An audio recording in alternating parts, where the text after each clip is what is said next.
Então não era sumo sacerdote quem quisesse ser.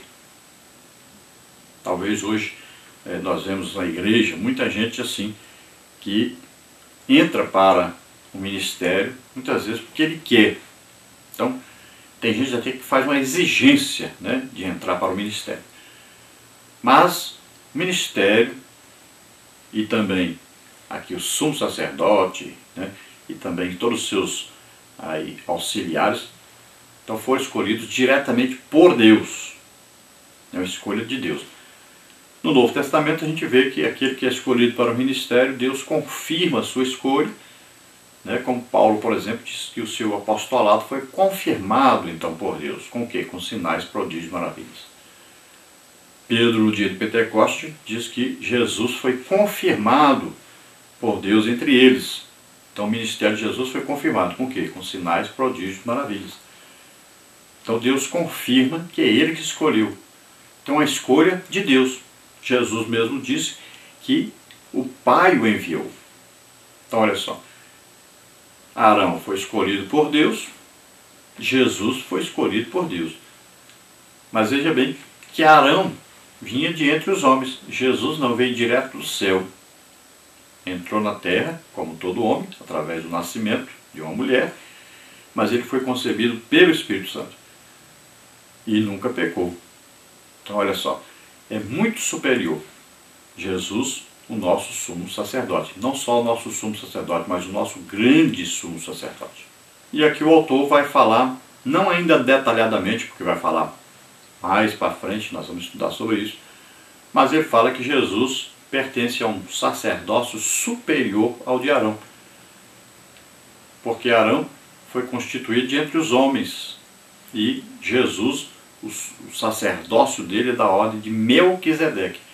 Veja bem que existe uma coisa interessante que mostra que o sumo sacerdote Jesus é superior ao sumo sacerdote Arão, porque olha só, quem fez aí uma aliança com Abraão foi Melquisedeque. Aquela refeição da aliança ali, de comer pão, tomar vinho, é uma refeição de aliança. Então eles fizeram aliança. Então os judeus sabiam imediatamente, quando Paulo citou isso aqui, eles sabiam, olha, quem fez aliança com Abraão foi Melquisedeque. Arão é descendente de Abraão. E veja bem que Abraão deu dízimo a Melquisedeque. Quem recebe dízimo é maior do que aquele que dá o dízimo.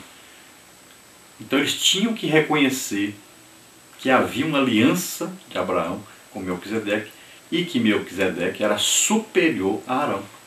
Porque Arão também pagou dízimo a Melquisedeque. Porque Arão não havia nascido ainda, mas estava nos lombos de Abraão. Era o que? Descendente de Abraão. Então eles tinham que aceitar que esse sumo sacerdote Jesus era superior ao sumo sacerdote Arão.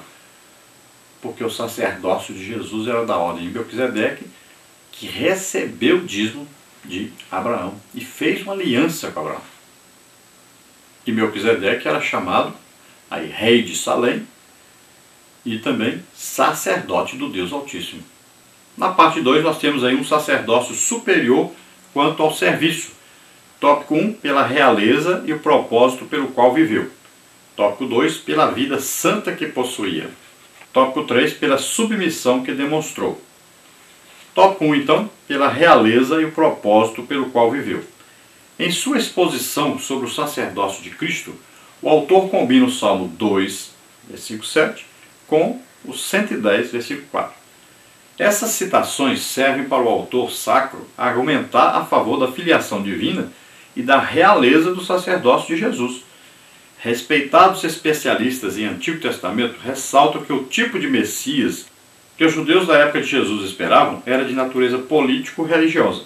Entretanto, os textos dos Salmos mostram que Jesus Cristo não era o Messias político, nem meramente religioso, mas o Messias aclamado por Deus em Salmos 2 e 7 e reconhecido pelo Pai como sumo sacerdote em Salmos 110, 4. O Messias, então, que os cristãos reconhecem como Filho de Deus, Rei e sumo sacerdote no novo pacto.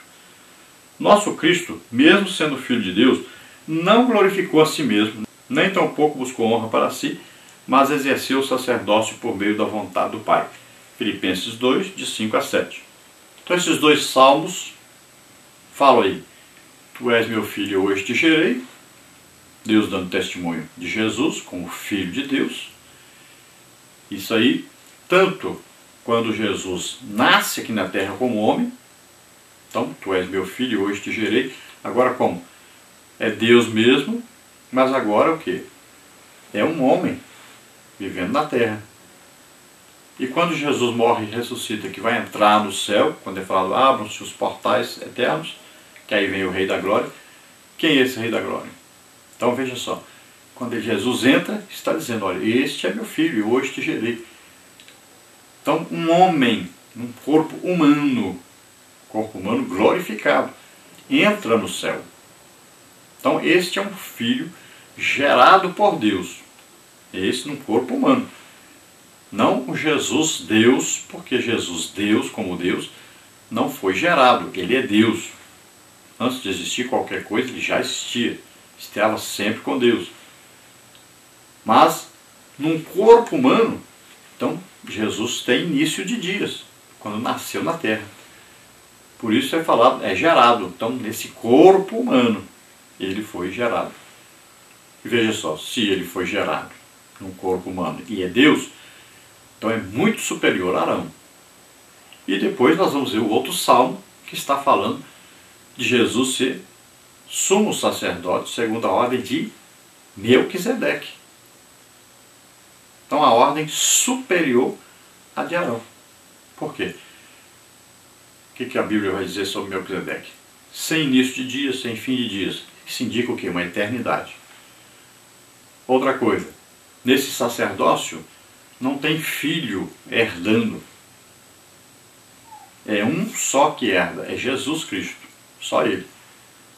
Outra coisa, nesse sacerdócio diz aí que Melquisedeque era ao mesmo tempo sacerdote do Deus Altíssimo e ao mesmo tempo era rei de Salém, ou seja, rei de paz, rei de Jerusalém.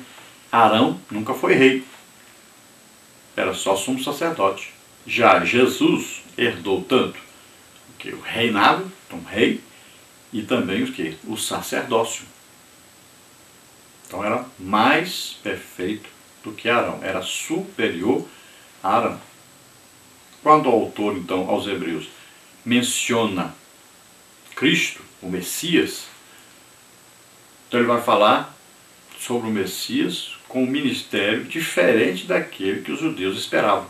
Os judeus esperavam alguém político e religioso unido no mesmo sistema, que iria o quê? Derrubar o Império Romano e assumir o lugar e governar sobre eles. Então, eles teriam ao mesmo tempo alguém que seria um general e ao mesmo tempo um sacerdote. Veja só, eles estavam querendo unir as duas coisas. E Jesus não era nenhuma coisa nem outra. Ele era o rei por excelência, era Deus mesmo, e também sumo sacerdote de uma ordem que não era a ordem de Arão, que os judeus esperavam. Então, veja só que Jesus veio trazendo o quê? Paz, amor, misericórdia, veio morrer em nosso lugar, completamente diferente da ideia que os judeus tinham sobre o Messias que viria.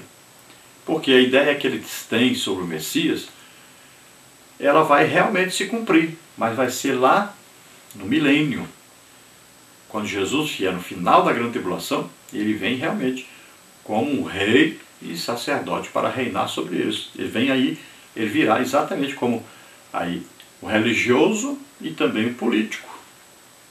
Então ele vem e destrói os exércitos inimigos, os exércitos de Satanás. Satanás é preso por 1000 anos e Jesus mesmo vai governar sobre os judeus. Então a visão deles é uma visão de um cumprimento profético que vai acontecer durante o milênio, mas que não era para a época que Jesus veio, porque ele veio para morrer por nós. Não veio para governar sobre eles quando ele veio a primeira vez. Então veja que o sumo sacerdote, a função dele era a glorificação de Deus e não de si próprio. Assim também Jesus em tudo se fez homem, Ele se humilhou a si mesmo, deixou todas as prerrogativas divinas para se tornar homem, viver na terra como homem. Então se humilhou a si mesmo e sempre exaltando o Pai, sempre adorando a Deus, sempre levando as pessoas a adorar o Pai, a obedecer ao Pai. Tópico 2, pela vida santa que possuía. A primeira parte do versículo 7 do capítulo 5 de Hebreus é usada pelo autor sacro para se referir à vida piedosa de Jesus. Intercessão, compaixão, oração e súplicas são qualidades presentes em um verdadeiro sacerdote. O autor destaca que os fatos por ele levantados aconteceram quando Jesus ainda exercia seu ministério terreno, revelando dessa forma o seu viver santo. Os intérpretes destacam que esses fatos estão relacionados com a oração de Jesus no Getsêmani, como está aí Marcos 14, 33 a 36, conforme narra os evangelhos, e serve para mostrar que um sacerdote assim santo, piedoso e compassivo é capaz de condoer-se das fraquezas humanas e dos que sofriam. Então Jesus demonstrou ser um sumo sacerdote cheio de compaixão, de amor, de misericórdia. Veja bem que ele chorou por causa de Lázaro, que havia morrido, né? Ele chorou lá quando olhou para Jerusalém, a gente entende que ali ele chorou, dizendo para Jerusalém: quantas vezes eu quis ajuntar vocês como a galinha junta os seus pintinhos debaixo das suas asas. Vocês não quiseram. Imagine também quando Jesus estava lá no Getsêmani orando, né? Era a sua oração final ali, buscando a presença de Deus, entregando-se totalmente à vontade de Deus para morrer na cruz por nós. Então, era aí um choro, eram lágrimas, era sofrimento, era angústia. Ele foi capaz então de sofrer também as chicotadas, aí a coroa de espinhos sobre a sua cabeça, as mãos furadas, os pés furados.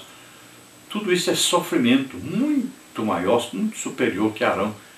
Sofreu muito por nós, deu a sua própria vida por nós.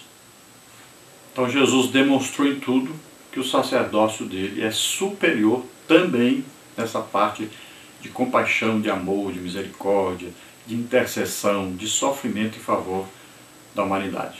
No tópico 3, então, vamos ver que pela submissão que demonstrou. A expressão "foi ouvido quanto ao que temia" é traduzida da Almeida Revista Atualizada, como tendo sido ouvido por causa da sua piedade. A razão da diferença nas traduções é a palavra euladeia, usada pelo autor. Essa palavra só aparece 2 vezes no Novo Testamento grego, e as 2 ocorrências encontram-se em Hebreus, uma aqui no capítulo 5 e outra em Hebreus 12, 28. Em Hebreus 12, 28, tanto a Almeida Revista Corrigida como a Almeida Revista Atualizada traduzem como reverência. Não há dúvida que esse último sentido deve ser mantido aqui. Euladeia, portanto, mantém o sentido de um temor piedoso e reverente. O viver temente de Jesus o conduziu a suportar o sofrimento em favor da humanidade e, dessa forma, a completar a obra expiatória em favor de todos.